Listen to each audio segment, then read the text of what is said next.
It's the Political Free Agents Podcast. We're back. It's our Sunday episode today. Happy Sunday. Happy Sunday. How's your Sunday going? Um, it's been an interesting week because we're still at the place where we're trying to determine who, well, I guess let me rephrase. We're not trying to determine who is president. We're trying to determine how this is going to work out with getting Trump to realize he's no longer going to be president come January. So it's not that we're trying to figure out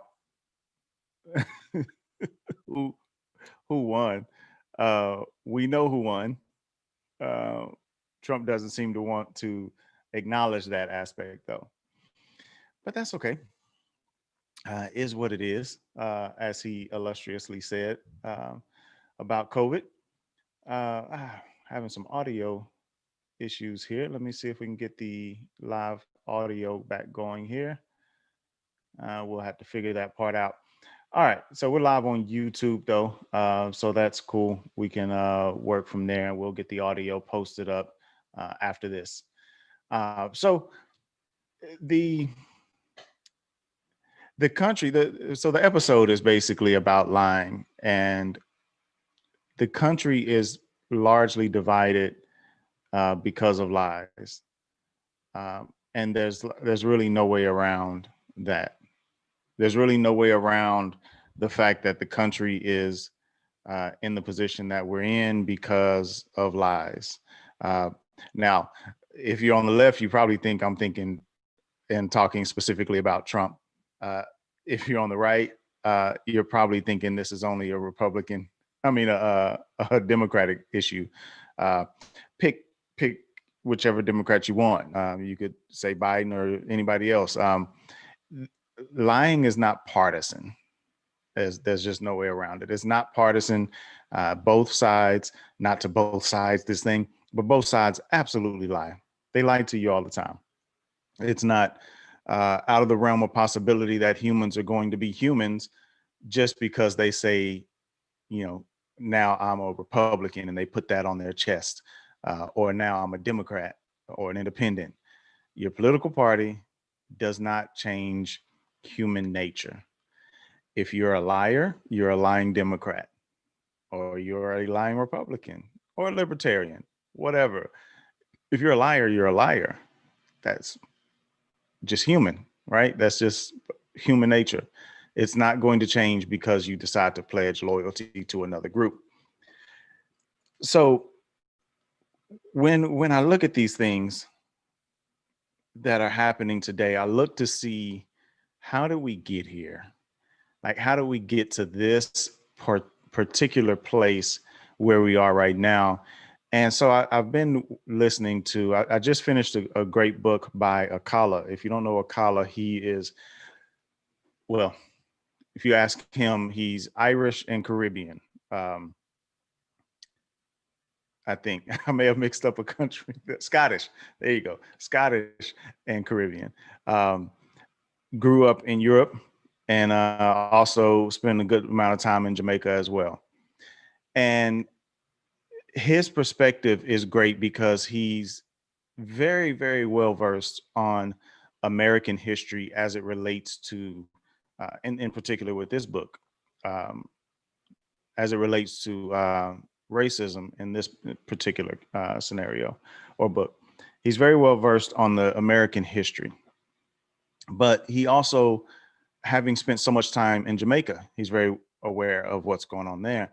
And growing up in Europe, he's aware of what's going on there, and the history of all these different places. And so it kind of gives a real like broad perspective of those particular aspects. And so I find it interesting just because the idea of discussing race, some people just don't want to deal with, right? And then if you discuss it, they they have bought into such a notion, based on whatever political sway they have, that they're not open and receptive to any other idea or concept, right? Here in the States, you could take something like the Civil War and all of the catechisms. The very first episode of Political Free Agents was about the history of people lying and that sort of thing. So we're not going to rehash all of that, but basically, uh, if you're on the right, you likely believe that the Civil War wasn't fought because of slavery, even though we have recorded documents saying it was. We have their secession letter saying it was, like when you look at this, where we're going to go from here, right? Like this is a concept of what happens next that is not new either. So unfortunately, I've been hunting the last 2 weekends and I didn't get to bring any meat home, deer hunting specifically. But fortunately, it gave me a lot of time to listen to audiobooks and get caught up on some books that I wanted to get through. The book that I went through yesterday was, and I'm almost finished with it. I think I have a chapter left, which is maybe about an hour or so. That book specifically was from MLK, and it's called Where We Go From Here. And it was right on time because I'm thinking, okay, this is a new day, and I'm trying to get historical perspective from King to kind of see, what was he seeing back then, right? Not necessarily to say that, I'm looking to equate what I'm trying to process to what he's trying to process in that way, like different stature of career trajectory and those sort of things. But this book came out um, in 1967, and this was a book that he was writing specifically along the lines of uh, an ongoing kind of manuscript. He was writing it, and he was thinking about or testing it with different groups of people. And to hear, like, when you go beyond like the I have a dream and things like this, and we hear these things almost every year, where it comes up to uh, MLK Day or um, Black History Month, and you hear people say, well, a lot of these politicians who are espousing King's words would have hated him. And I mean, there's aspects of that you're just like, yeah, of course. But then as I start listening and I start paying attention to what he's talking about and the issues he was dealing with, there's so many parallels to draw to today. They were dealing with riots. Specifically, you had the Watts riot that he spoke about multiple times. And I believe it was 65 or 66, something like that. Anyway, I'll butcher the year, so forgive me. But he was dealing with that. He was dealing with whether or not to go to whether or not nonviolence as a mission, as an approach was the right approach. He was dealing with that. You had like Black Panther stuff starting to grow, and there were like all these different factions of people. There were marches where people were, and this was interesting, but I'll come back to this in a sec. But there were marches where people were shouting things that were not part of the march, right? Like it was, I mean, well, rephrase, they were part of the march, but they weren't part of the movement, right? They were there for the march, not there for the movement, right? And it was against like the direction and things that they wanted to go. There were, they were marching and singing "Lift Every Voice," and when you get to the second part of "Lift Every Voice," they talk about basically everybody coming together, like races and things coming together, and people would stop singing, right? They didn't want to sing that part because they were angry, and you know, paying attention to these aspects. I don't even know why I have these on. I don't have the audio going anymore. That's just my audio feedback. Um, paying attention to those things that were happening in 67, whenever, or I guess this was like 65, 66, 67, he was kind of writing this manuscript. When you look at all of the things that he was talking about, all of the parallels to today, it's really fascinating. Like I'm struggling to come up with the right way to elicit the gravity of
all right. Believe we are back. Let me just double check the stream real quick, make sure we're good to go. Odd enough. Today's not the day to, or yesterday was not the day to upgrade the computer. Well, I'm having so many technical issues today, and I'm generally tech support for people, and so tech support is having tech support problems right now. Um, but it seems like the stream is back, and we are good to go. All right. So sorry about this. Sorry about all the technical issues here. Okay, so what I was saying was the book is well worth the read, and specifically because if you're not paying attention to history, you're destined to repeat it, right? Like that's the old adage. But it gives you a way to process what's going on today, right? So at the time, you had King who was marching, working on the nonviolence approach, and he specifically calls out, things that were very successful, like the bus boycott, the lunch counter boycott, like these sort of things brought forth change within a year, and they were nonviolent protests. But then he, addressed things like the rioting, and how the violence that were happening in the riots were basically wreaking havoc on the exact communities that they were wanting to help, right? So uh, most of the riots are happening um, in the, as he say, in the ghettos and in the um, lower tier financially lower tier areas, and so that's hurting the people that uh, were supposed to be helped. And just going through the aspects of how he saw us getting through this. What solutions did he have? And this is where I contend that people are not privy to King's works in the way that would have them sharing out his works as they'll do in roughly 2 months and a few days. Because King was specifically outright discussing democratic socialism. Like his words in the book are democratic socialism, right? It's not a new concept. It's not something that Bernie created. It's not AOC's creation. Like this isn't something that just happened. This is something that is old, right? Cornel West, Dr. Cornel West, he talks about it openly, and he's been a democratic socialist since the 60s. I'm not sure if that came through King or what, or like, because I know he was involved with a lot of things back then as well. But that whole aspect, he would be hated, right? Like, what Bernie Sanders could come out and say something that people on the right absolutely agree with, and they won't share it, right? They're not going to post it. They're not going to create the meme that sheds light in a positive way on Bernie. Uh, Same thing. Trump could come out and say something uh, right, like he's going to end the war in Iraq. The left's not going to come out and share. Shoot, I'm not. I'm not gonna share memes and stuff glorifying Trump, that sort of thing, um, because of our partisanship and how we view those certain people, right? Um, and for clarity, the reason I won't is because I'm not going to glorify Trump. I will share an article stating that he's going to end the war if he makes a move and goes towards doing that, because it'd be a good thing. I think we're at 19 years now, 19 years in the war. There are people who are alive right now who have never lived in America when it wasn't at war. Let that sink in. Who are pretty much adults now, graduated high school, never been in America without a war. It's quite interesting. So when it comes to King, the things that he was talking about, the things that he was espousing on how to address this, how to deal with, as he would state, how to deal with the Negro community that was left behind by the government. How does the government fix a problem that it created? How did we get to the place where we had this problem? Like addressing all of these things, there would be outright vitriol for this guy. Like there's no way around it. Like they would loathe him. They would call on him using the race card, socialism, because he wanted to give away stuff that people didn't earn. The idea of any sort of reparation conversations would come into play, even if he didn't say, which so far he has not mentioned reparations in the book, um, not in the sense of providing some reparations. In fact, he's addressed things in a way where he has drawn parallels, which we had mentioned, I believe, last Sunday. He drew parallels to the white uh, poor class and the Negro community, and how, yes, there are some Negroes who are more affluent, who have made it financially. He talked about tokenism as well, but he said the parallels between the poor white class and the poor black class, he said there's really no distinction between them. This isn't necessarily a white or black thing. The problem just is that the black community was left in a particular place, and that's what we're trying to address. But these things that we're talking about actually go to help the poor white class as well. And so he's addressing these things just at a fundamental human level, right?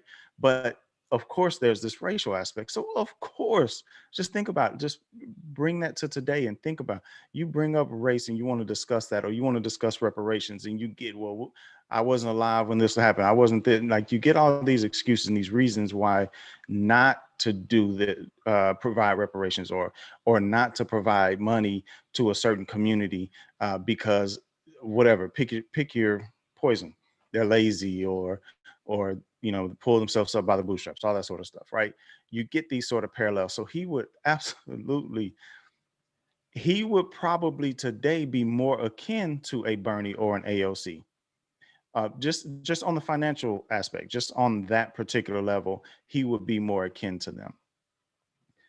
But on the flip, he also would not, well, based on what I'm listening to, he would not be rolling with Black Lives Matter, the organization, right? The movement, absolutely, he would be with the movement, but not the organization, uh, because of his approaches to things. His approach, he saw a different way, and what he saw one way leading to was chaos. What he was wanting to build was community. And so it was interesting to see, because I think he would probably be a political free agent.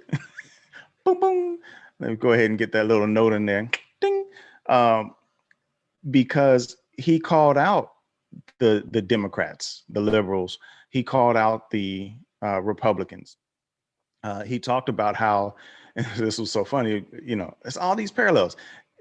Listening to people talk about Brexit, and they're talking about how the Southern strategy didn't happen while King is alive at that moment, and he's talking about the Southern strategy and how Goldwater. He didn't call it the Southern strategy, but that's what he was referring to, as with Goldwater, and how um, he was basically repudiated in the election and things like that. Just seeing how he was trying to address human suffering um, at a fundamental level outside of political ideation was just fascinating.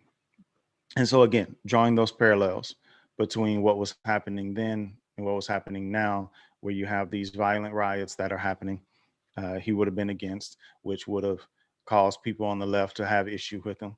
Um, you have this growing disparity in income. The wealth gap is massive. You still have a significant wealth gap between uh, races, quote unquote. Since we know race is a fictitious thing created by humans. Um, so you still have that. You have the prison population, and then just look at the stats on that and how that's affected brown and black communities more than anyone else. And so you look at all these issues, you look at all the problems that he's talking about, and there's so many things that are still happening today. And it just left me wondering, why? Why is it still happening today when come January, they'll be touting MLK, they'll be sharing memes, they'll be talking about how great his vision was, and all these sort of things, and his vision realized. And then as I kept listening, I was like, yeah, there were people that didn't like him in his day. He was actually booed, and he's to his shock too. Like, I was shocked. He was shocked by at one of his speeches. This was after I Have a Dream. He was speaking, I believe he said, in New York or New Jersey, somewhere up there, East Coast, Northeast Coast. And he was basically speaking to a group of Black youth, and they booed him. And so he started talking about why that was. And he basically stated that what had happened was they had heard hope for so long. They'd been sold hope for such a long period of time that once you sell hope for so long, after a while, your vitriol turns to those who sold you the hope. Now compare that to hope and change. So I started comparing that aspect to how so many people, uh, despise Obama for his presidency and his lack of um, progress in the Black communities and things like that. And just not even in the Black community, but other people who say, I bought into hope and change and it never came. And, he was just a terrible president, and that sort of thing. And so it's that same concept. Hope and change were presented. And then after 8 years, people didn't see the change that they wanted, and they turned their vitriol to Obama. They didn't look at the system, right? There wasn't the people on the right who are now crying about the deep state, and they're saying, "Oh, the deep state is this faction that's after Trump and not letting him do anything, and they're blocking him at every turn." They apparently that just started in 2017. Apparently, there were no deep state actors under Obama, right? And so it's that again, it's that same partisanship that's turning, and people are looking at this machine and they're taking the pieces that they want and they're forming in their head these lies about different people. And I'm not saying lies specifically about Obama, I'm talking about as a whole. And so when we look at that, we start looking at what's happening today and how did we get to this point? And when I see that King was dealing with the very things that we're dealing with today, just in a slightly different way, it becomes clear that we're just rehashing history. That's all we're doing. We're rehashing history. They had terrible presidents. We have terrible presidents. Like that's nothing new, right? He made mention of like several different laws and things that were in place, and he's basically saying that the laws without some plan is just a law. The people have to carry it out. Now, for my 2A folks, those who are out for the Second Amendment, I almost pulled a Trump with 2 Corinthians. I almost said 2 Amendment. The Second Amendment. Um, Now they're always talking about they're ready to, you know, actively protect their rights. Uh, but those rights and those approaches to how we deal with life, um, and how we deal with any of these plans that have gone forward, uh, or these laws, excuse me, they're innocuous until there's actually a plan in place and it's executed. King talked about the aspects, and this is becoming a big book review, not the intent, but it was just such a good book. Um, he talked about the aspects of like the um, voting rights, um, from 1965 that passed, and he's talking about in 66, actively speaking in 66 while he's writing this, and he's saying that a year later they still haven't enforced several of the core tenets of the law. Like, think about that. And this is what I say when I talk to people about race, and they say that, you know, and then this is another thing people always say, you have black politicians, you got black CEOs, you got this, that, and the other. They were telling King the same thing. They were telling him the same thing. They were telling him, haven't you come far enough? Look at what you have. You have entertainers and you have these people who are out there. You even have politicians now. You have mayors, you know, you have cities, you're doing this and that. And same thing, saying the same thing back then that they're saying today, right?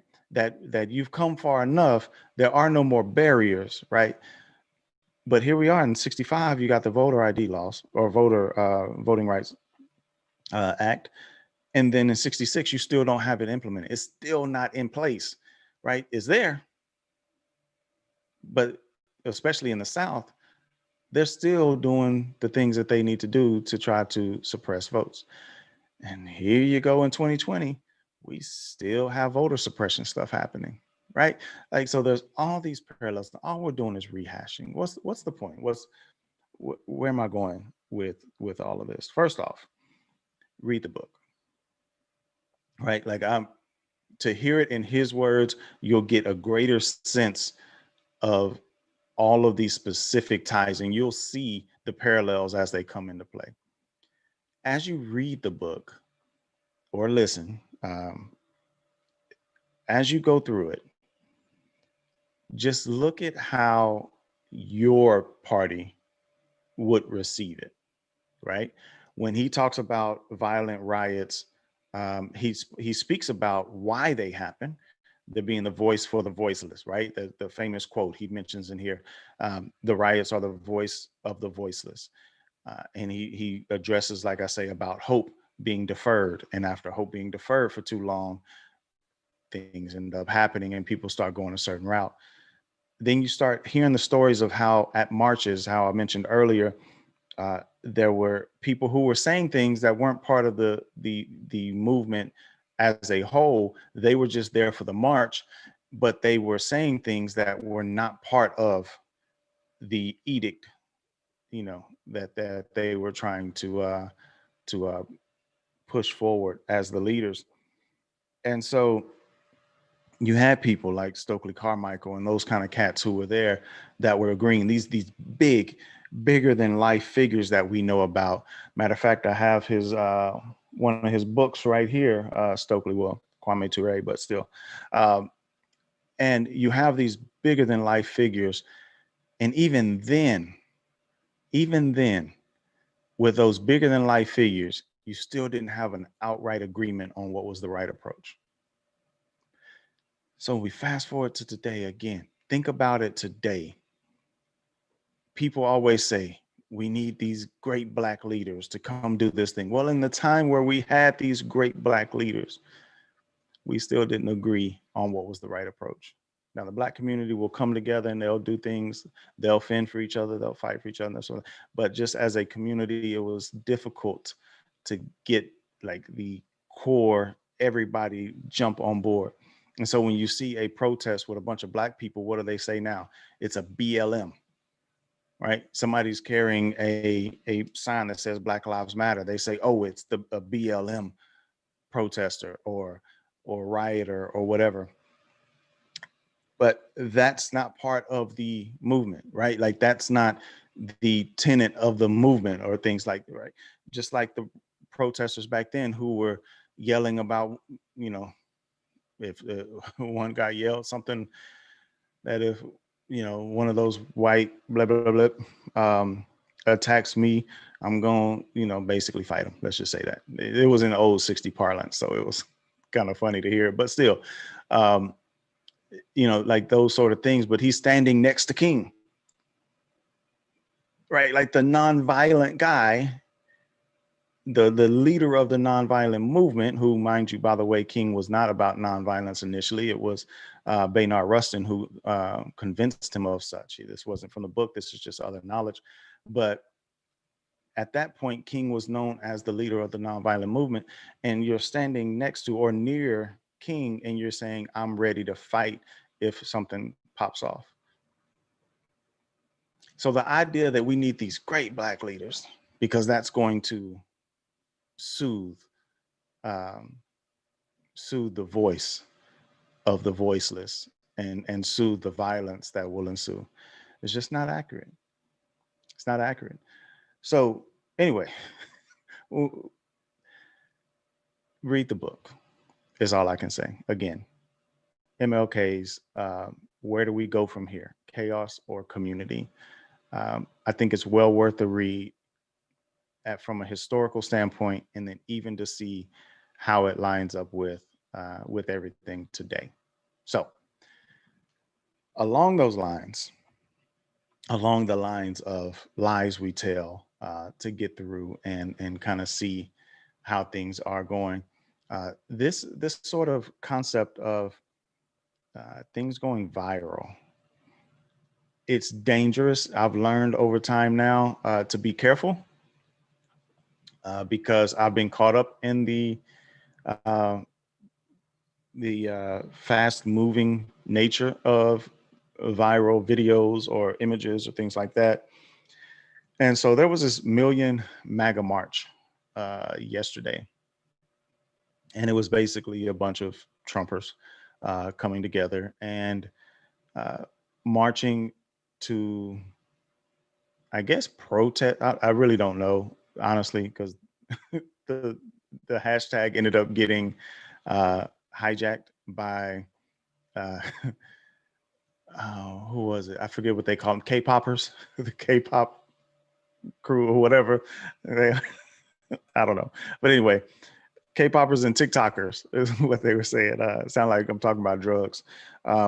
They started just overrunning the hashtag, right? So once something becomes a hashtag, if you just flood the system, you can basically override the hashtag, and basically anybody looking for the hashtag sees stuff that's not related to the original intent of the hashtag. So one of the images I saw was of a gentleman who was, and I'm not going to share it or show it, but there was a gentleman uh, who was selling a Confederate flag. He had a Confederate flag, a blue line, or excuse me, the thin blue line flag, and a Nazi flag. And it was shared. And I think there was a MAGA flag in the one that I saw there as well. But it was shared, and they had the hashtag of Million Moron March, but they mentioned Million Mega March. So it ended up coming up in the hashtag space, and it started getting pushed out.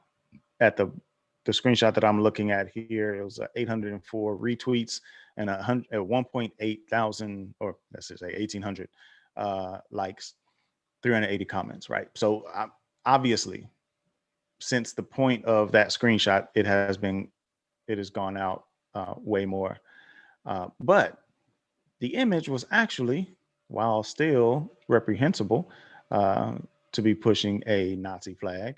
Uh, and I'm no apologizer for my feelings about the Confederacy. I don't think those flags should be flown either. Do what you want in your yard, but I don't think those things should be, especially not on government buildings. But he was actually, September the 5th was when that picture was actually taken, and it was in Farmington, Pennsylvania, and they actually were at a flea market. But whenever you talk about the MAGA March, excuse me, um, and you post that picture, then all of a sudden people start thinking this is what they're selling at the MAGA March, but they're not. But how far did that lie go? How far did that lie get pushed across Twitter, across, I'm pretty sure it made it to Facebook and other places. How far did that lie go before it was stopped? I can almost guarantee you it hasn't stopped. I bet if you look on Twitter right now, you could probably find that thing still, considerably increasing in terms of the likes and the retweets. Uh, and so it's very interesting, and I'm going to see if I can find it real quick because I'm just curious about the numbers. Um, it's very interesting just to see how far people will go with that lie so that they can either, and sometimes it's innocent in the sense that they don't know that they're pushing a lie. They see something and it seems legit, and then they just kind of go with it because it's their um, it's their sway, right? They kind of believe that sway. They kind of feel like, yeah, that makes sense. It lines up. Yep, Trumpers are Nazis, like Nazi sympathizers. I mean, or they are Nazi sympathizers. Yep, this is it. And it looks like he may have taken the image down. Actually, I don't see it anymore, which is good. Good on him for taking it down. Um, but I'm pretty sure somebody's still sharing it out there somewhere. So it's very important to notice. Okay, yes, actually, here I found it. So a few folks pointed out that the pic I attached wasn't from the DC site, and that appears to be correct. And he apologized, and he actually took it down. Good, good on him. And so it looks like he shared multiple that weren't from the DC DC site as well. Interesting, but but anyway, that I'm getting off track here. The idea is that these lies end up carrying out, and so what you end up getting is the Million MAGA March, which is built from lies. Why would they be marching if they knew and Trump had conceded? If they knew he lost and Trump had conceded? Well, they're marching because Trump has lied to them.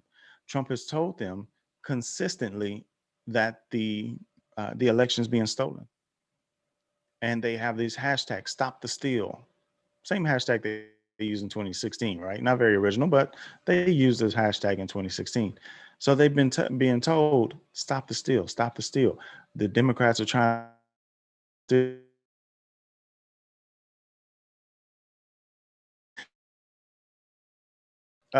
about conceding, or excuse me, about I say he basically, I just read it.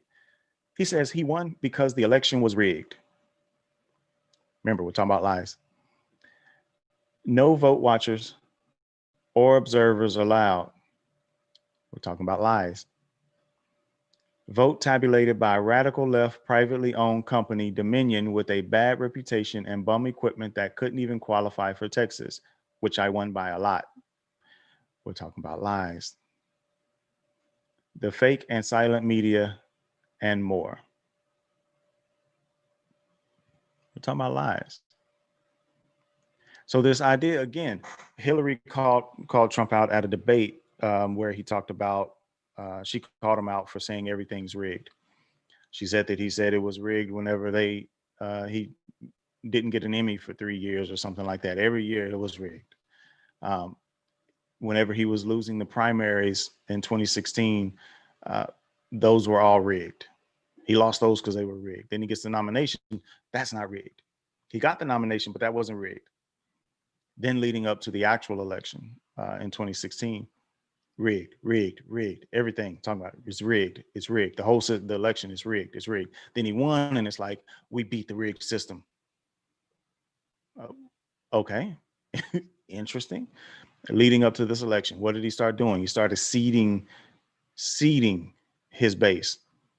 The election's rigged. The election's rigged. Mail-in ballots are fraud, fraud, fraud, rigged, fraud, fraud. And so then when he actually does lose, they go pick something like Dominion or any of these other systems that they're calling out now. And all of a sudden, now what is his base? Oh, he lost. It's rigged, right? The whole thing is rigged. Somehow, the Republican run election commissions somehow rigged it against the Republican, but only against Trump, not against all of the other Republicans who did pretty well in the election. There wasn't this big blue wave. They staved that off, but they did pretty good on the rest of it. The House, the Senate, like they did pretty good, but everything else is rigged, right? And so we're at this place where you have this, they call it a million MAGA march, but it was only some thousands. It wasn't a million people.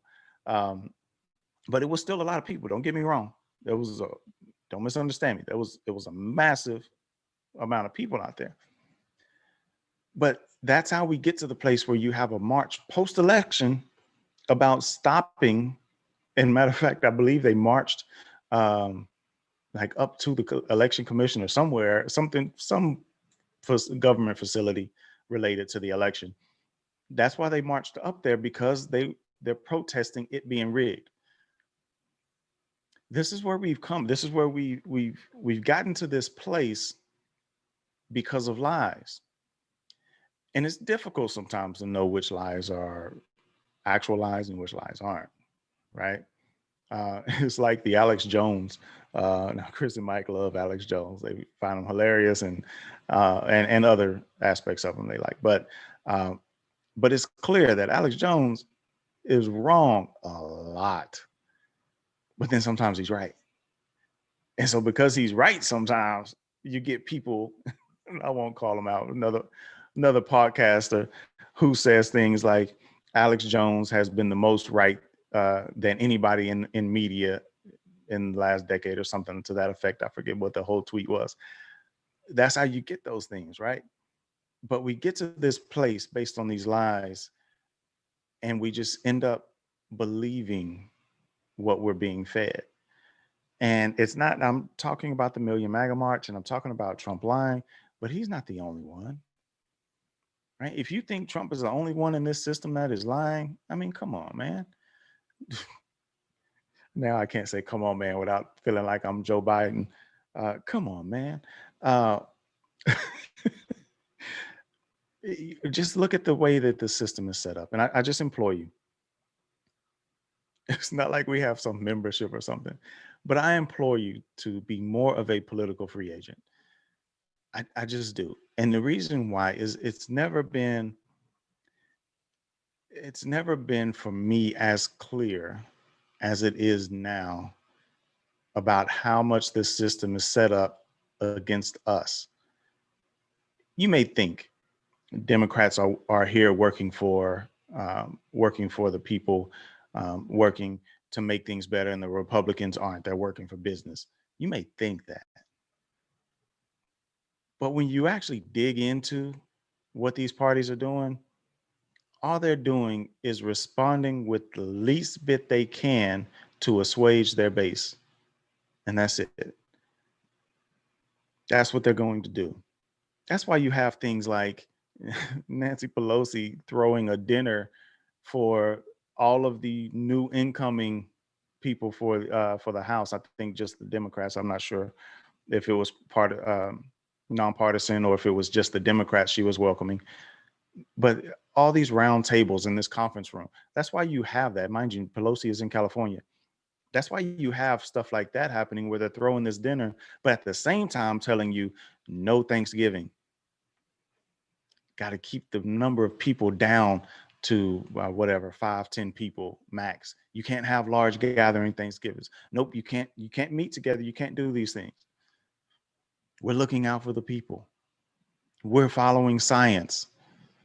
And then an election happens and it's like, yes, let's have dinner as a group with round tables of, from what I saw in the picture, maybe 6 to 8 round tables, which probably fit about 5 to 6 people, even if you space them out, probably 5 to 6 people or so. But hey, their doctor said it was okay. He evaluated and said, yes, this will be safe.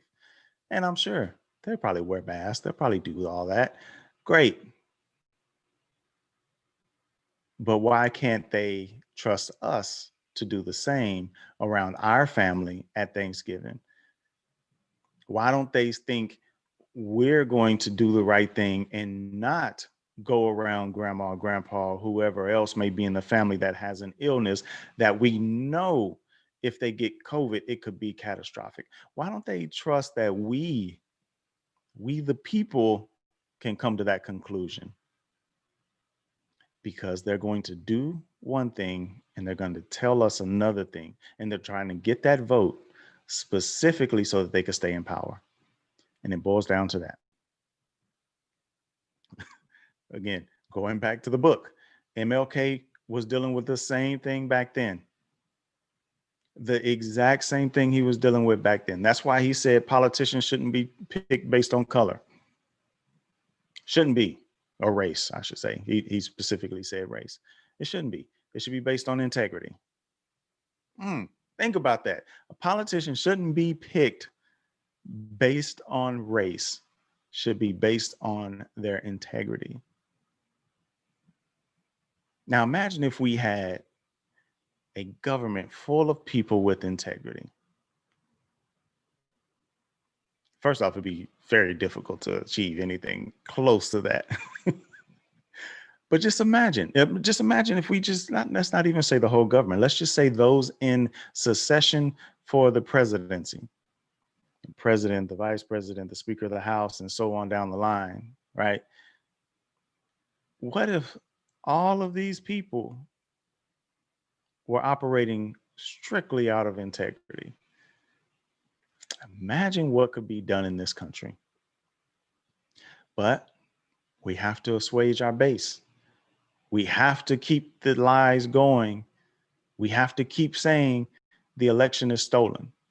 We have to keep doing that because, well, in Trump's case, I believe, you know, it's hilarious. I literally just got an email from the Trump campaign, and they're trying to tell me to step up. The timing couldn't be any more perfect. Hold on, let me just read this. Step up. The Democrats will try to steal the election. President Trump needs you to step up and defend the results. 1,000% offer activated. Literally, just came in right now. You got to keep the lie up, right? The lie is more important than the truth because he can galvanize his base on the lie. And by him galvanizing the base, he can help set himself up for the next phase. In 2016, he was looking to start Trump TV till he won. Then it was like, oh, well, let's kind of put those plans on the back burner. That's probably going to happen now. He's been going after Fox News. The Million MAGA March is marching down the street chanting, Fox News sucks. I mean, rewind to 2016.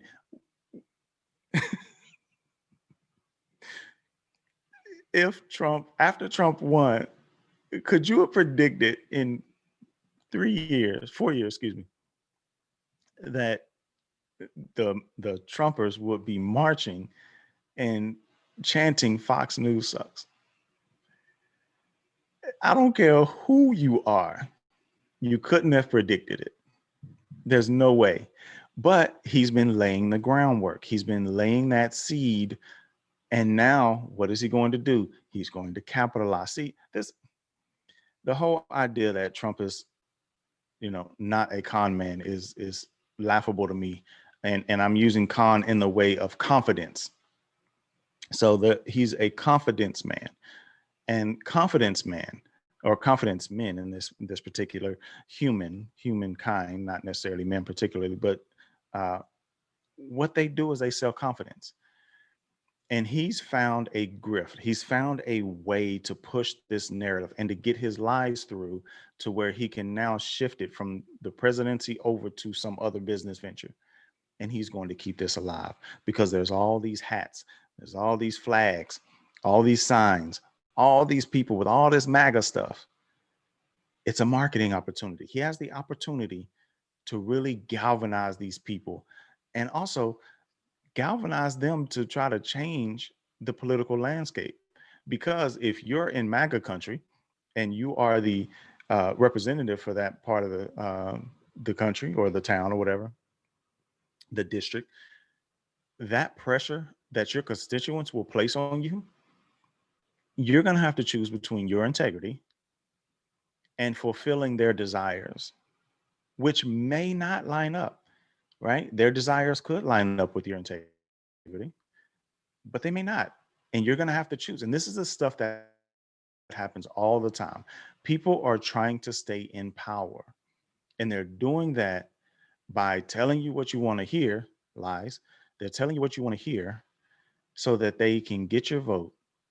And then they're going to just kind of kick the can down the road and hope you forget. And then they're going to blame other people. And it's like, oh, the Democrats won't let me do this. All the Republicans are blocking it, right? These lies are going to keep us in the same place.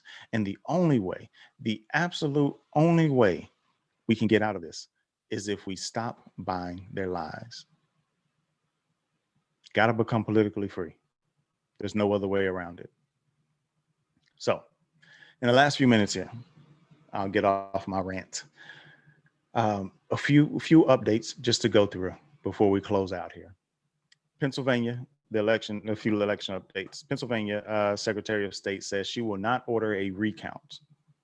So that means Pennsylvania's done.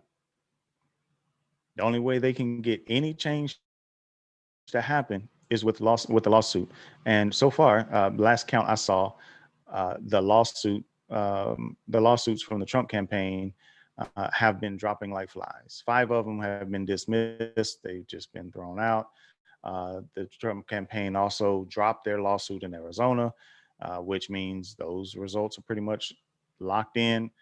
So without some massive amount of evidence, and I'm not talking about a ream of 200 something papers that Kelly McEnany is thumbing through to say, hey, here's again, the same lies.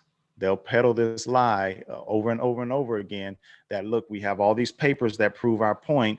Trump saying I signed over the whole business. Look at all these papers on this desk that don't have anything.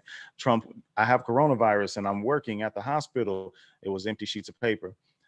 All these things, all these lies are being peddled, and the truth is coming out that they don't have anything. They don't have any real thing. All they're trying to do is muddy the water. And so it looks like Pennsylvania is pretty much going to be locked. There's nothing more that the Trump campaign can do. That's over and done with. The Actually, hold up. Lost the page here. All right. So the president actually tweeted about conceding, and he said, "I concede nothing." All caps. Uh, and like I say, basically stated that he only won because of the fake news media.